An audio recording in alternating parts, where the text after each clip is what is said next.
14 hours were on there without a break. Half the Democrats were even there. But we were in there battling as well, 14 hours.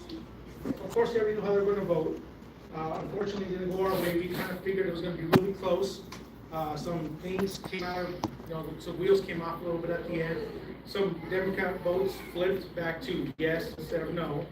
But yeah, we're getting our butts kicked in there pretty on a daily basis. But we do have some things that are positive. We were able to knock off the Tabor resolution off the. We spent so much time on these other bills, that Tabor resolution never came forward. I am thinking they're going to bring it forward next year again, but we'll be ready for that. What else? The transgender bill. We also battled that for 14 hours. Actually, you know what? We were Rule 16. How many people here know what Rule 16 is in the House? We were Rule 16 on transgender. They knew that we were going to battle it for so long. They want to bring more bills forward. Rule 16 limits our debate to 2 hours. So we were limited. They silenced the Republican vote. I mean, the Republican representatives, constituents, to 2 hours. And then they Rule 14 us on thirds, which is there was no debate. It was straight to vote. And we put that on social media, what they did, and of course they do it because they can. Because they can. Because they have the votes. So I'm surprised they didn't do that on SB3. I'm kind of figured they didn't want the backlash on that, but they did it on the transgender. So it's really important for us to get some more Republicans elected. So I'll leave that at that. So if anybody has any questions, real quick, I'd be happy to answer if that's okay with you. Yeah, that's fine. Question? Sure. For 1312, how many Ds were there?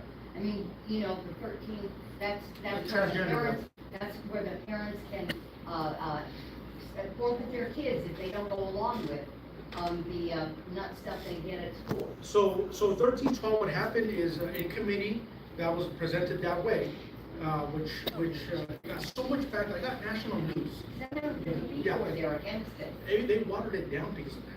So that part of the parental part, Yeah. it was taken out completely. Yeah, it was taken out completely. It was still a bad bill. Still, don't get me wrong, it's still a bad bill. But that whole thing, that was huge to get national news on that bill. The whole parental thing was taken out completely. So parents can't be. No. No. And the kids can't be taken away? No. And how many Democrats were in the chamber to hear that? Of the 750 people that came to speak against it, how many Ds were in the chamber to hear them? When it gets presented for people to testify against, that's in committee. All the Democrats were there. They were taking their breaks like usual, walking out of the room and stuff like that. But when it came to the floor, all of them were there, and they ruled 16 us. So they were all in there because they knew we were going to be limited to 2 hours. And on thirds, for the vote, there was no debate at all. It was straight to vote, so they were all in there. Any other questions? What bills did you run in this session, Mr. Mayor? Yeah, so I got 4 bills passed out of 6 that I ran. One of them, the one that really ticked me off was my bill that I really thought it was going to be good. I knew it was going to be good. Is the jury duty bill. My bill, along with 40 other states that already do this, would not require, but give an option to people at 72 years or older to opt out of jury duty, permanently or for 1 year at a time. 41 other states already do this, different age groups. I found 72 because in the state of Colorado, a judge must retire at the age of 72. So I found that correlation. It passed through the House, bipartisan, passed through the Senate, bipartisan, big vote. The governor vetoed it. Oh, no. I had a meeting with the governor because why he wanted to veto it. He told me his problem with it was the age itself. He didn't want to specify the age. He didn't want to specify. Yeah. He didn't want to specify the age. And I told him, Governor, you could already opt out of jury duty for certain things right now. The process is the problem. It's really hard to get opt out of jury duty for a certain time. I'm trying to make it easier for people over the age of 72. No, I don't have a problem with that. And I told them the whole thing about the judge. Like, well, if you want to run a bill to take that away, that the judge has to retire 72, I'll sign it. Like, no, I'm not doing that. exactly. I'm gonna run it again next year. I'm running it again, and if it gets to his desk again, I'm gonna tell him, this is the second time it comes to your desk as is, you have to sign it now. Other three that I ran, real quick, also, I'm sorry.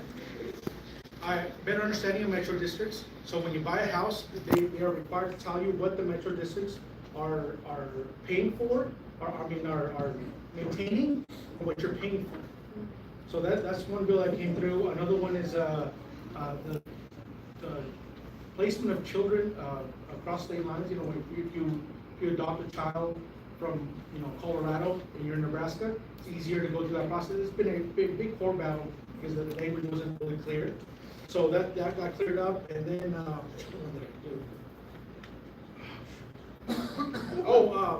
better building options for bridges. So now, when they bid out jobs for bridges, you have to put into consideration the materials. The material costs more, but it lasts longer, a longer life, then that should be considered to be used in the bidding process.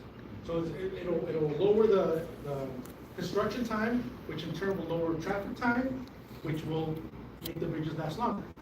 That doesn't pertain to the, It's baby steps. Because if I added that on there, it probably wouldn't pass. So it's baby steps in this